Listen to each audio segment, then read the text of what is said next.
Et rebonjour à tous. Alors dans cette vidéo, on va commencer à voir en PHP qu'est-ce qu'il faut écrire pour pouvoir accéder à la base de données que nous avons créée précédemment. Donc pour programmer en PHP, nous allons utiliser ce qu'on appelle les PHP Data Objects. Donc en abréviation, ça s'appelle des PDO. Donc je vous mets le lien vers la référence du manuel.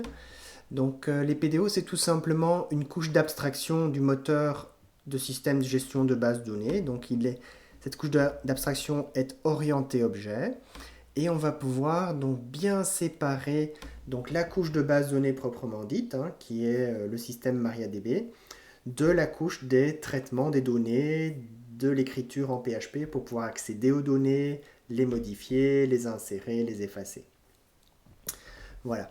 Donc en faisant ça, on s'assure que si jamais on change un jour de gestion de base de données, de système de gestion de base de données, la migration sera facilitée.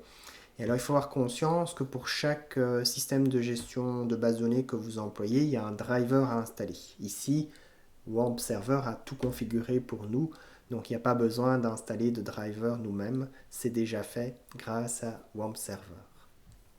Les opérations courantes sur une base de données sont les suivantes. Donc il faut pouvoir tout d'abord se connecter à la base de données. Donc ça va nous occuper ici dans le cadre de la vidéo 12. Et ensuite dans les prochaines vidéos, je vous montrerai comment faire une requête SQL pour faire des insertions proprement dites de la création de données. Pour pouvoir faire les select, obtenir de l'information dans les tables de la base de données. Pouvoir les mettre à jour aussi, les informations, et éventuellement les effacer. Alors la déconnexion de la base de données, ça se fait automatiquement à la fin du script PHP. Donc il n'y a pas besoin explicitement de dire qu'on se déconnecte de la DB programmatiquement.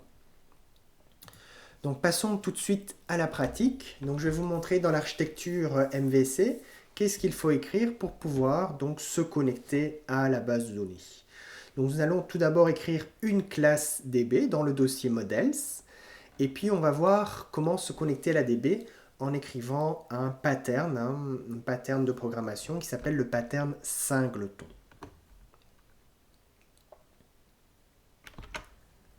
Donc me voici dans l'exercice numéro 13 et j'ai créé donc dans le sous-répertoire models une classe db.class.php. Donc cette classe db commence de manière traditionnelle par la déclaration d'une variable privée. Donc la variable privée ici, c'est $_db qui va représenter donc la connexion à la base de données que je souhaite. Et donc cette connexion à la base de données, on va la faire dans le constructeur. Donc j'ai une fonction private construct, donc qui est le constructeur de la classe DB. Remarquez bien que ici, la portée de la fonction est privée. Donc ce constructeur ne pourra pas être appelé à l'extérieur de ma classe DB. Ce qui pourra être appelé à l'extérieur de ma classe DB, c'est la méthode publique ici, public static function getInstance. Donc c'est vraiment getInstance qui va me permettre à l'extérieur d'obtenir la connexion à la DB. Okay. Donc dans getInstance, tout simplement, donc comment fonctionne getInstance, voyons directement le pattern singleton. Donc l'instance de ma DB va être retenue dans la variable privée statique $instance et donc ça va être la seule variable qui va représenter la connexion DB. Et donc le pattern singleton va garantir ça, qu'il n'y a dans mon script PHP en cours qu'une seule connexion à la DB. Donc ça va permettre d'optimiser sérieusement les choses. Alors avant de créer proprement dit une connexion à la DB, je vais regarder est-ce que la variable statique $instance est nulle. Donc pour ça j'écris if isNull self $instance. Si jamais cette variable $instance est nulle, ça veut dire qu'il n'y a pas encore eu de création de connexion à la DB. Et donc qu'est-ce que je fais à la ligne 23, la ligne qui suit? Je crée la connexion à la base de données. Donc comment créer la connexion à la base de données? C'est très simple, c'est en appelant le constructeur de la classe DB, donc en écrivant new DB parenthèse parenthèse, j'appelle le constructeur de la classe DB, et ça va réaliser la connexion proprement dite. On va voir ça tout de suite.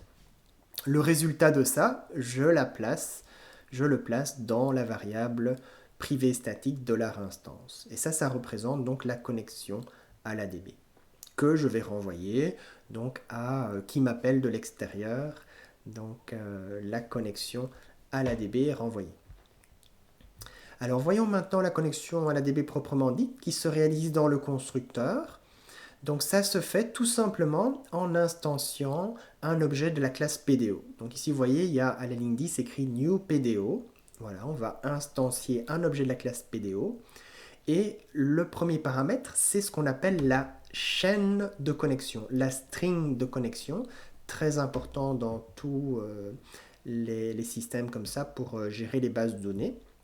Donc la string de connexion se décompose comme suite. Donc il y a ici le système. Donc le système, c'est un système à la base qui est MySQL. MariaDB n'est qu'un fork de MySQL. Donc on écrit MySQL.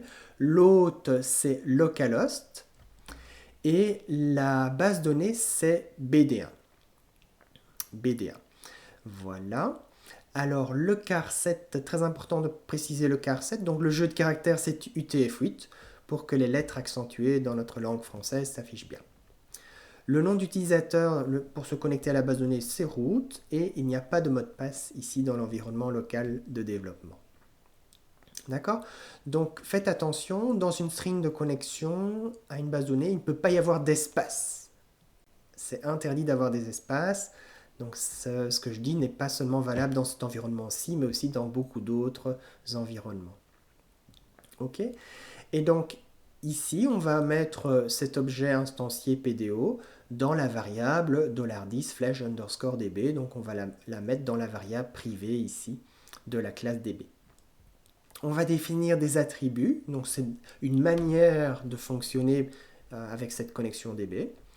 On va dire que les modes d'erreur, donc PDO : c'est tout simplement donc, une constante ici statique de classe. On va définir cette variable constante statique de classe à la valeur qui dit que le mode d'erreur, ça va être de renvoyer des exceptions. Okay, donc les exceptions pourront être catchées ici, comme il y a l'exemple directement dans le constructeur, par une méthode try-catch. Voilà. Et si jamais donc, il y a une erreur, qu'est-ce qu'on fait? On fait un die. Donc un die, c'est-à-dire qu'on arrête le script PHP là où on est, là où le die se trouve, et on écrit donc, le message qui suit à l'utilisateur. Donc ça va renvoyer dans la page web erreur de connexion à la base de données, et puis le message associé. Le deuxième attribut de configuration de la connexion DB, c'est ce qu'on appelle le attr default fetch mode. Donc c'est la manière dont on va aller chercher les données dans la base de données. Et on va le faire à la manière objet. Donc on va faire un fetch obj. Donc les informations nous seront renvoyées sous forme d'objet. D'accord? Donc voilà pour cette classe DB avec le pattern singleton qui va nous garantir qu'il y a une seule connexion à la base de données par script PHP. Donc nous avons vu comment créer une connexion à la base de données dans la classe DB. Il nous reste à voir maintenant si on a besoin de la connexion DB dans nos contrôleurs en PHP, comment faire. Donc on va écrire tout simplement l'appel unique à la connexion DB, db::getInstance. Donc on va l'écrire dans le contrôleur maître index.php. Voilà. Et on va obtenir donc la connexion DB dans une variable $db. Ensuite, si jamais on a besoin de cette connexion dans un sous-contrôleur, eh bien on va passer en paramètre dans le new de l'accueil contrôleur par exemple, on va passer ce $db au contrôleur, au sous-contrôleur ayant besoin d'une connexion à la base de données. Dans le sous-contrôleur, qu'est-ce qu'on va faire? On va créer un attribut privé pour retenir donc la connexion à la DB qui va passer maintenant dans le constructeur. Donc ici dans le constructeur, il y a le paramètre $db qui est accueilli et qui est stocké de manière privée dans le sous-contrôleur. Dans la classe du sous-contrôleur, il y a une variable privée $_db. Donc dans le constructeur du sous-contrôleur va devenir $10 \_db reçoit $db. Si jamais dans le sous-contrôleur, on doit appeler une fonction de la classe db, donc par exemple une fonction selectFriends pour obtenir donc le contenu de la table friends, eh bien on va le faire comme suite. On va écrire $10 \_db selectFriends. D'accord? Et le résultat de ça, ce sera un tableau d'objets qu'on va recevoir dans par exemple $tabFriends. Alors, je vous montre ça dans la pratique.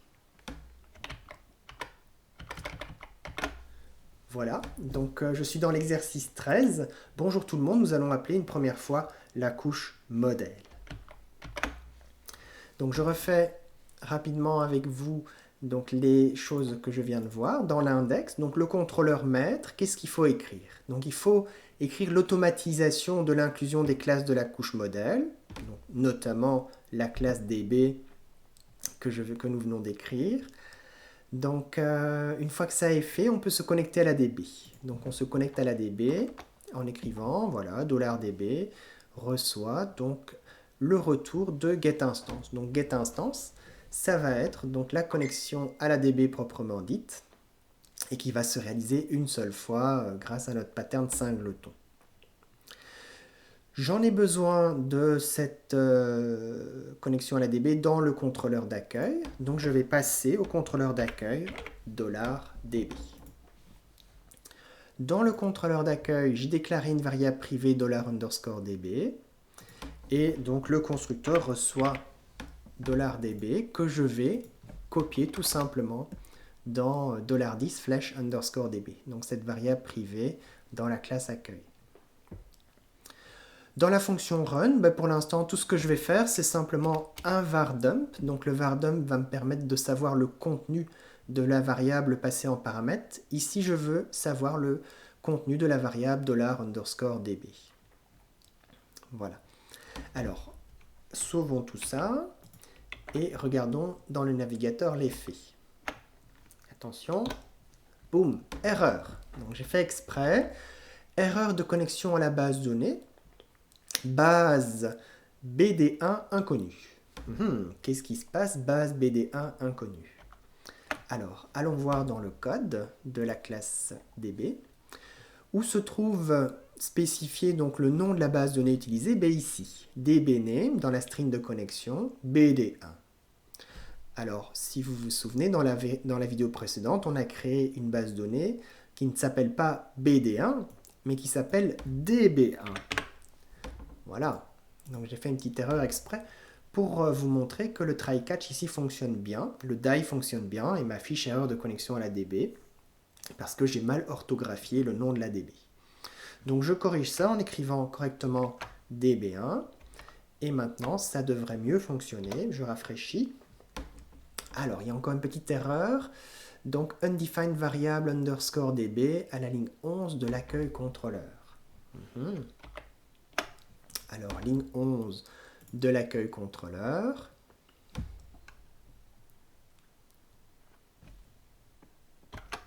Donc, en effet, j'ai écrit $_db. Pour être vraiment bien correct, je devrais écrire $10 \_db dans la fonction run. Voilà. Alors, sauvons ça. Et normalement, maintenant, ça devrait être bon. Voilà. Donc, ici, j'ai bien quelque chose dans cette variable privée _db. Voilà, j'ai un objet PDO qui représente la connexion à la base donnée. Je vais pouvoir maintenant écrire plus tard dans mon code. Voilà, je vais pouvoir écrire par exemple $tabFriends reçoit donc $10 \_db. Ça représente la connexion DB ici dans ma fonction run de mon accueil contrôleur. Si plus tard j'écris une fonction selectFriends, je vais pouvoir l'appeler ici tout simplement en écrivant /selectFriends. Voilà. Donc pour l'instant cette fonction n'existe pas, mais je peux déjà vous dire que toutes les fonctions qui vont manipuler les données vont s'écrire dans dbclass.php. Donc ici en dessous, on pourra écrire la fonction publique select friends. Voilà. Et donc ça, ce sera l'objet de notre prochaine vidéo. Je vous souhaite à tous une bonne continuation.